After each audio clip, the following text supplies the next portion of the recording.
And ladies and gentlemen, I will now hand over to my co-host, Judith. You have the floor. Thank you, Minister. Thank you. Can I also just thank on behalf of Carol and myself for giving JERA the opportunity to have today's panel along with economic security for women. So we appreciate the opportunity. We've had some very like-minded panellists. We all agree with everything that's being said. But as is my like, I'm going to throw a bit of be a bit disruptive. So, may I ask in the room, who works for a corporation? Okay, so we only have a couple of hands. Thank you. Who works for public service? Yes. Quite a few more hands. How many of you work in the rest of us, with the rest of us, like not-for-profit organisations, or particularly in small business? Okay, so that's where I come from. I started my first business when I was at school, and I was a young mother, young bride, young mother. We lived rurally. Oh, that's the other thing I was going to ask. Who lives rurally? And Indigenous.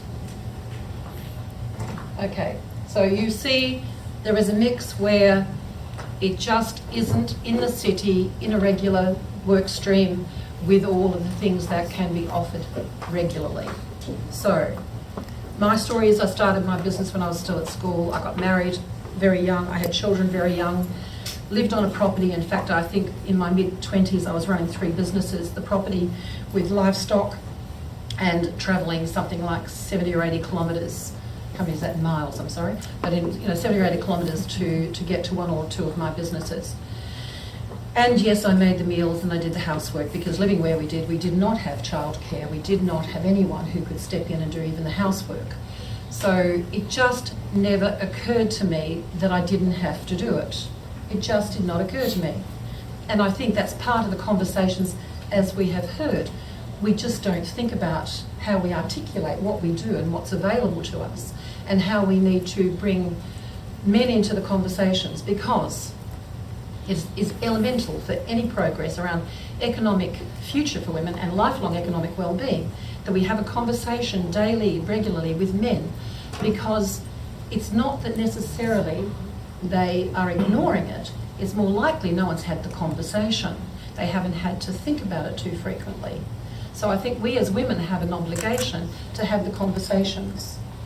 Now, in small businesses, we again don't have the ability to have the flexibility that corporations can provide, that government can provide. And while that's important, in the pyramid of women in the workforce, at the top of the pyramid is corporations. But in the majority, it's something like 95% of any national economy is small business. And that's where the predominance of women either work for themselves or for other small businesses. In my case, my flexibility was a privilege because I had my own business. I've always owned my own businesses. So therefore, I had a construction company, and probably at any one time on a site, 50 to 60 workmen. And I would arrive with a baby in the bassinet, hand it over to someone, so I've got some work to do, your turn to look after the baby as I wandered around. None of those men asked for flexibility. None of them asked to go home early to pick up children. None of them arrived late because they had to take children to school.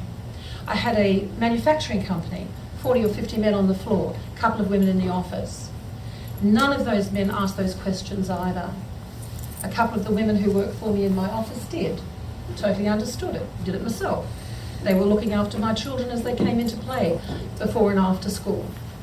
As my children went to a one teacher, one room school, and therefore I had to rush home, pick them up, take them back to work. This is the life and times of small business. I had another couple of retail businesses where probably 70 or 80 young women worked for me. And on a weekly basis, I adjusted our schedules to fit in with what they required. So we have to understand the whole story, not part of the story. If we are going to have lifelong economic well-being for women, we have to think of every place that women work and how do we bring about change. We had a young woman at a panel this morning who spoke of a corporation that provides incredible benefits to women particularly, or to parents, to be able to cope with that life and work and family caring responsibilities. But that is a corporation that's is the top of the pyramid, because not so many corporations as yet provide those sort of benefits. So how do we articulate or form policies and programs and frameworks that encourage that to not only filter down and into other corporations and infiltrate other corporations, but how do we also find ways of being that to be manageable by women like myself who run their own businesses, who don't have an opportunity to reach out and say, hang on, I need flexibility, I need to close my business early and late to be able to cope with family. How do we find ways of being able to give them the story? And I think it was Judith that says was explain your pause with confidence. Well, in your own business, it isn't so easy to do. But I totally agree, we need as much flexibility for men and women to be able to be carers. And I think often the conversation is not with men about, you sit home, have a beer, watch the sport, as much as saying, you have a right to have the responsibility of care. You have the right to experience what caring is about. We need to encourage men to say, I have a right to be able to go home, pick up my children, spend time with my children. We need to be confident in what we say as women. We need to not just speak out, but when we talk, we need to be saying things like, I don't just stay home and look after the children and do the housework. We have to articulate that in a way that says we have a place in life that actually helps the rest of the world and the national economy keep going. We have to have those conversations as women, because too often than not, we are the ones saying, the men don't step up to the mark, or I don't do anything, I just stay home. We have to change some of those conversations ourselves and make it easier for women, as I think Heather said, to be able to speak up confidently.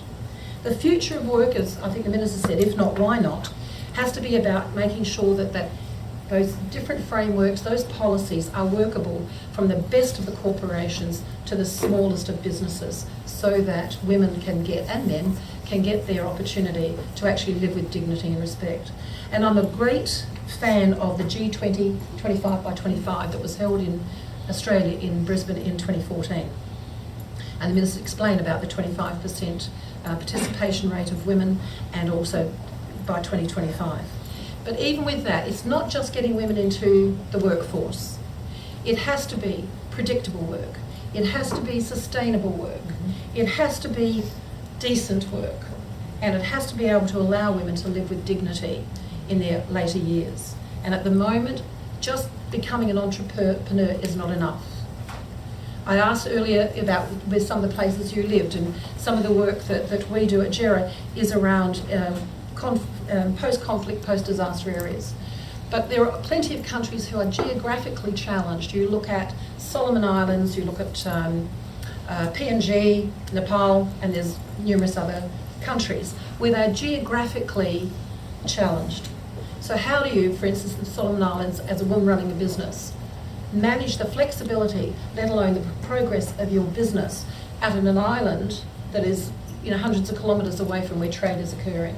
The same occurs in the, up in the echelons of Everest, and also in the highlands of PNG.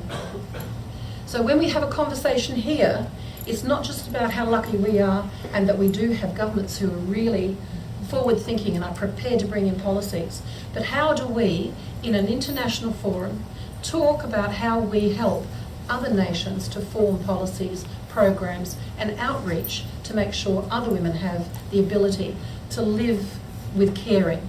We often talk about the fact that it's tradition, it's culture, so therefore we must do it. But tradition and culture are just really habits that have become the norm.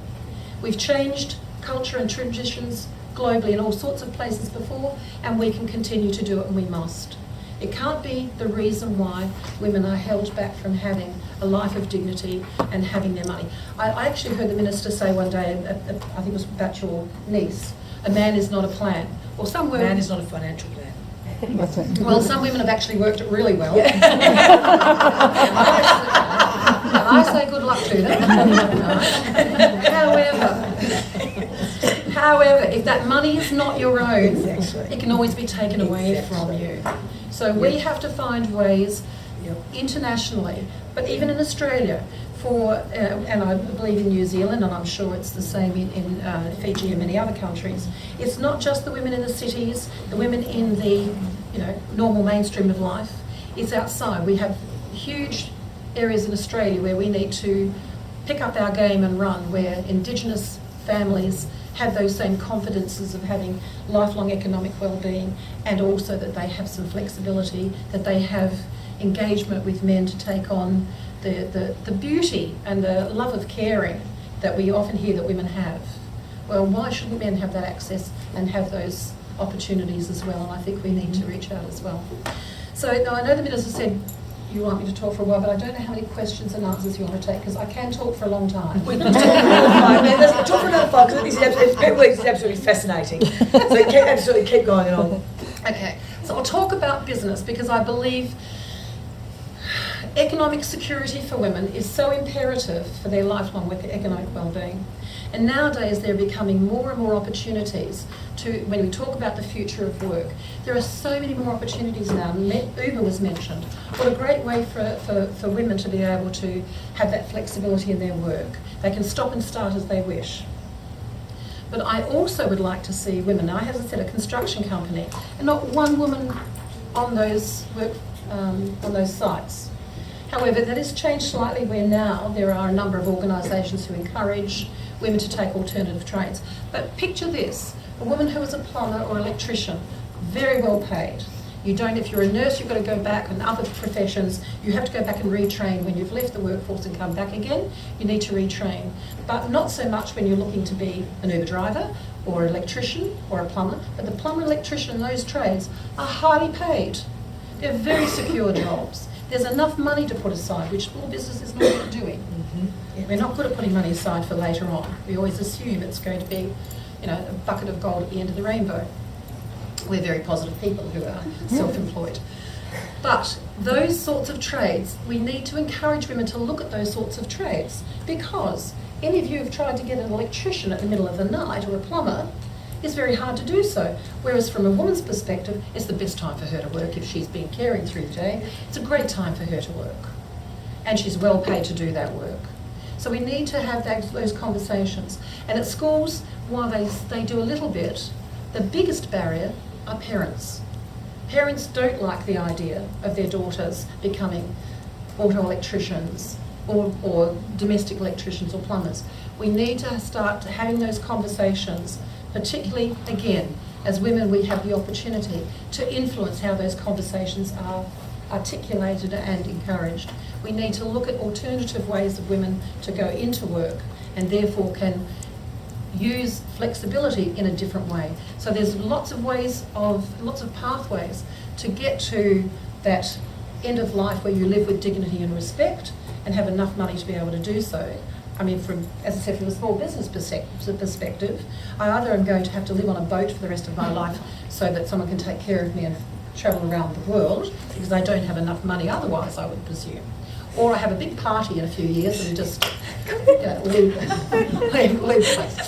So we need to look at ways, as I said, that we go through life and actually will be able to live in old age. But I was told this morning, in my age bracket, I'm going to live to 95 or 100. And while I'm planning to live to 123, I am having to work very carefully about how I'm going to manage to do that and still live the lifestyle I wish to do so. So we have a responsibility in this room. The men have a responsibility in this room to actually speak their minds about how they want to care, how they want to be engaged with the women in there, the people they love in their life, that they will also have the benefits and advantages that they have been able to get in the current mainstream way of business and workforce. Fantastic. Wow. Thank you so much for that, Judith. But in particular, you hit on one of the key points in terms of flexibility. I think long gone are the days where we talked about flexibility being a women's issue. It's always the woman who wants the flexibility, God forbid. Until you normalise flexibility at home, and I think, Heather, that was a brilliant point that you made. I won't tell you how my husband unloads the dishwasher, because even I still can't work that out. He doesn't believe in cupboards. He likes to just place it all in front of himself on the kitchen bench. That's not unloading the dishwasher. But also, in terms of when you normalise flexibility and the roles at home, you then can normalise flexibility at work. And as we've talked about before, we need as many men putting their hands up and requesting flexible work as there are women. And that's when you start making a choice in terms of your family. But also, the other issue that we also need to recognise, we often talk about getting women into higher paid roles, getting women into those male-dominated roles, and we absolutely have to do that. But you also need to ensure that you've got more men who are putting their hands up to take on the lower paid roles and to do the roles that women would traditionally do. So often it is about normalising everything within the workplace and looking at it from both perspectives, the male perspective and the female perspective. But I think more than anything, you hit on the point in terms of financial independence. Financial independence and security is key for each and every one of us. We don't want to see more women becoming statistics at the end of their life. We know that they do. In particular in Australia, the statistics are absolutely appalling. And one of the ways that you ensure that is by getting more women into the workforce.